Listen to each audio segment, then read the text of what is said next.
नमस्कार विद्यार्थी मित्रांनो, या सेशनमध्ये आपण एम-आय-एस मधला म्हणजेच मॅनेजमेंट इन्फॉर्मेशन सिस्टीम मधला तिसरा पार्ट बघणार आहोत.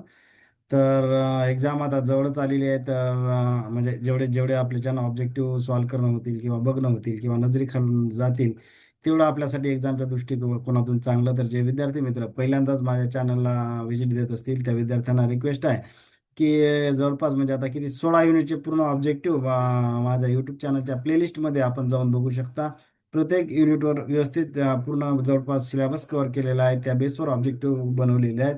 आणि ऑब्जेक्टिव्ह बनवत असताना आय-टी-आय प्रिन्सिपल 2014 आणि आय-टी-आय प्रिन्सिपल जे 18 फेब्रुवारी 2026 हे दोन पेपर माझ्या डोळ्यासमोर होते. आणि त्या दृष्टिकोनातून म्हणजे त्या अप्रोचनीच मी हे ऑब्जेक्टिव्ह सिरीज बनवली. म्हणजे असं नाही की बाबा फार म्हणजे उगाच खूप किचकट प्रश्न टाकले नाहीत किंवा फार सोपे पण नाही टाकले. म्हणजे ज्या लेवलचे ते प्रश्न होते त्याच बेसवर मी हे प्रश्न बनवलेले आहेत. तर ज्या विद्यार्थ्यांना वाटत असतील काही चांगले प्रश्न आहेत किंवा एक्झामच्या दृष्टिकोनातून महत्त्वाचे प्रश्न आहेत, त्या विद्यार्थ्यांना रिक्वेस्ट आहे की त्यांनी चॅनलला लाईक, सबस्क्राईब आणि शेअर करायला विसरू नका. तर कुठलाही टाइमपास न करता लगेच सेशनला सुरुवात करू. Question number 81. बघा आता रिकामी जागा दिली आणि means assessing whether an information system is working effectively and providing the expected benefit. तर त्याला काय म्हणत असतो आपण? Evaluation of the information system. Option number किती असणार आहे त्याचं? दोनचं जे काय 81चं 2 नंबरचं ऑप्शन हे करेक्ट असणार आहे. क्वेश्चन नंबर 82 लगेच बघू. आता बघा क्वेश्चन नंबर 82 मध्ये काय सांगितलं आपल्याला? There are main evaluation strategy. किती आहेत? 3 आहेत त्या इव्हॅल्युएशन स्ट्रॅटेजी मेन. म्हणजे ऑप्शन नंबर 82चं किती असणार आहे? 3. ऑप्शन नंबर 3 असणार आहे. म्हणजे 3 स्ट्रॅटेजी आहेत त्या. आता क्वेश्चन नंबर 83 मध्ये बघा, strategies for the information system evaluation कोणकोणते असतात? गोल बेस आहे.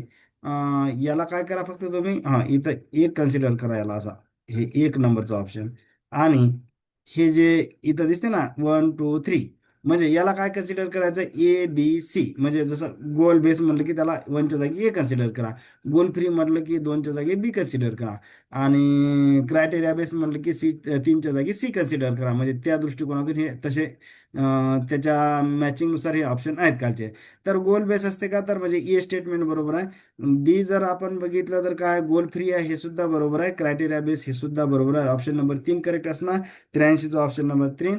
A B C तिन्ही करेक्ट आहेत. म्हणजे गोल बेस, गोल फ्री आणि क्रायटेरिया बेस असे 3 स्ट्रॅटेजी इन्फॉर्मेशन सिस्टीम इव्हॅल्युएशनचे असतात. म्हणजे नाव जरी लक्षात ठेवले, साधा प्रश्न आला की कोणकोणत्या किंवा यातली कोणती नाही, तर पहिले गोल बेस आहे, गोल फ्री आणि क्रायटेरिया बेस, असं काही फार अवघड नाही त्याच्यात. आता क्वेश्चन नंबर 84 बघा. इन रिकामी जागा दिली आणि evaluates the information system by checking whether the predefined goal objective has been achieve. म्हणजे आता प्रीडिफाईन्ड गोल जर असतील तर ऑब्व्हियसली गोल बेस असणार ना, नावातच सगळं आहे. त्यामुळे ऑप्शन नंबर 84चं 1 येणार. त्याच्यामध्ये कुठेही गोंधळ होण्याची, कन्फ्यूज होण्याचं कारण नाही. क्वेश्चन नंबर 85 बघा. आता बघा रिकामी जागा दिली. Evaluates the information system without considering its original stated goals. मग ओरिजिनल विदाउट कन्सिडर असेल तर त्याला आपण काय विदाउट कन्सिडरिंग म्हणजे काय? गोल फ्री ना. गोल त्याच्यात कन्सिडर केले नाही तर याचा अर्थ काय? ते गोल फ्री असणार ऑब्व्हियसली. ऑप्शन नंबर 85चं किती असणार? 2 नंबरचं ऑप्शन करेक्ट असणार. थोडं क्लिअर करतो म्हणजे क्वेश्चन दिसतील पुढचे. आता किती झाले? 85. 86 नंबरचा क्वेश्चन बघू. रिकामी जागा दिली. Evaluate the information system using the predefined set of the criteria or standard. तर क्रायटेरिया बेस म्हणणार म्हणजे हे तिन्ही डेफिनेशन अशा फार काही अवघड नाहीत. फक्त तुम्हाला काय कळलं पाहिजे की बाबा स्ट्रॅटेजी कोणकोणत्या आहे.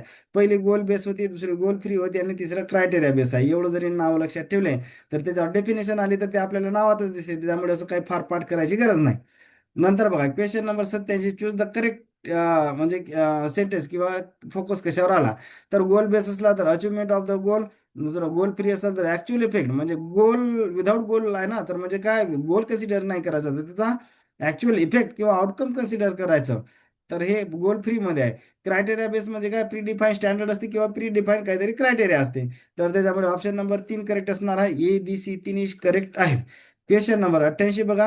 In India cyber law is mainly govern by. IT act 2000 आपल्या इकडे फेमस ऍक्ट आहे. त्यामुळे 1999चा नाही तो कायदा, 2001चा सुद्धा नाही आणि 97चा नाही. त्यामुळे आय-टी ऍक्ट 2000 म्हणजे सायबर लॉच्या रिलेटेड आपल्या इकडे भारतात कोणता ऍक्ट आहे? तर आय-टी ऍक्ट 2000 हे लक्षात ठेवणं गरजेचं आहे. Question number 89. Total article total chapter आणि समोर अशी ब्लँक, इथं सुद्धा ब्लँक स्पेस आहे. Total article total chapter are in the IT act 2000, म्हणजे IT ऍक्ट 2000 मध्ये किती चॅप्टर आहेत आणि किती आर्टिकल आहे. पहिले काय करायचं, आर्टिकलचं आहे पहिली तसंच शोधायचं, आर्टिकल किती आणि नंतर विचारलं की चॅप्टर किती आहेत. तर त्याचा ऑप्शन नंबर 1 आहे, 94 कलम आहे याच्यामध्ये, आणि 13 चॅप्टर आहे. तर ऑप्शन नंबर त्याचं किती असणार आहे, तर IT ऍक्टचं टोटल कलम म्हणजे आर्टिकल 94 आहे आणि टोटल चॅप्टर 13 आहेत. Question number 90. IT act 2000 come to the force from, म्हणजे म्हणजे त्याचं इम्प्लिमेंटेशन कधी झालं, तर 17 ऑक्टोबर 2000 त्याचं फोर्स म्हणजे इम्प्लिमेंटेशन झालं IT ऍक्टचं. तर 17 ऑक्टोबर ही तारीख महत्वाची आहे. Question number 91. ऑफेन्सेस म्हणजे सायबर क्राईम वगैरे हे जे आहेत ना, हे आपल्यासाठी महत्वाचं आहे की offences are given in the chapter of IT act 2000.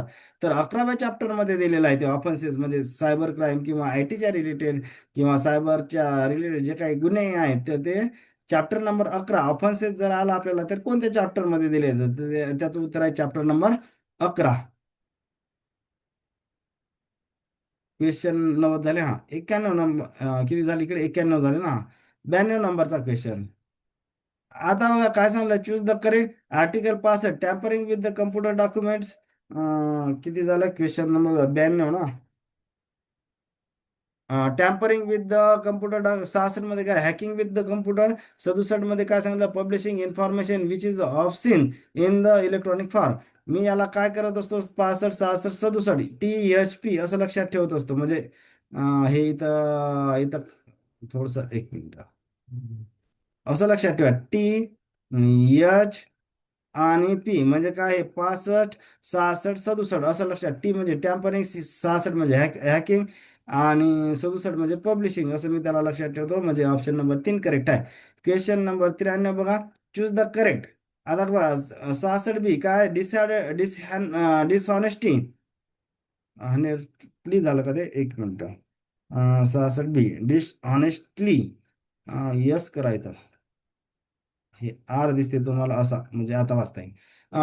Dishonestly receiving computer sources बरोबर.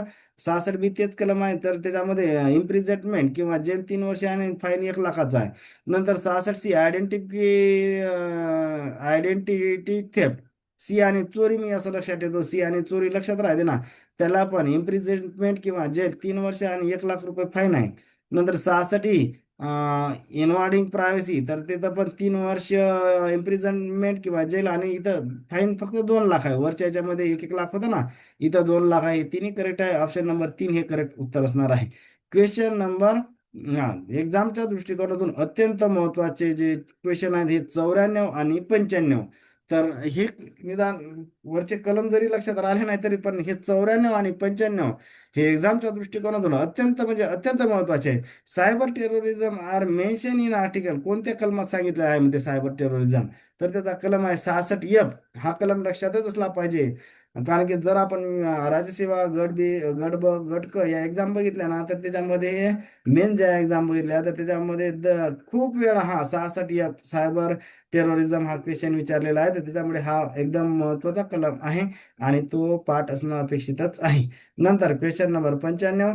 For cyber terrorism imprisonment is, किती आहे त्याला, सायबर म्हणजे सायबर दहशतवादासाठी किती शिक्षा आहे, तर त्याला लाईफ इम्प्रिझनमेंट, ऑप्शन नंबर 4, असं इयर मध्ये नाही तर लाईफ इम्प्रिझनमेंट ही शिक्षा आहे. तर ऑप्शन नंबर 4. 95, 94 आणि 95 ही एक्झामच्या दृष्टिकोनातून दोन्ही क्वेश्चन खूप खूप खूप महत्वाचे आहेत.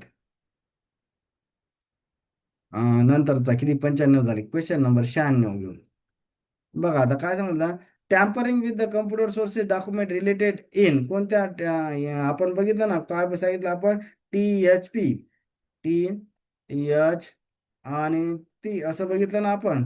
T म्हणजे काय, 65, आणि इकडे किती आहे, H म्हणजे 66 आणि P म्हणजे किती आहे, 67, असे 3 कलम आपण लक्षात ठेवलेले आहेत.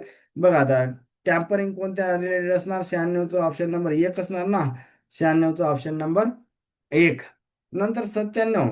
आता टॅम्परिंग साठी बघा 97 article 65 imprisonment and fine. Fine mention किती आहे, 3 इयर आणि 2 लाख हे 65 मध्ये शिक्षा दिलेली आहे आणि फाईन सुद्धा दिलेला आहे.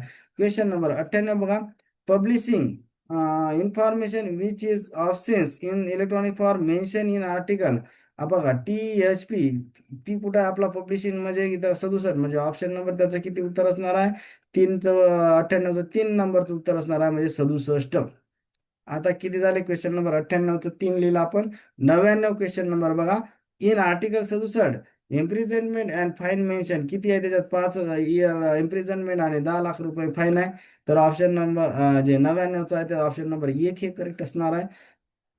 100 क्वेश्चन नंबर 100.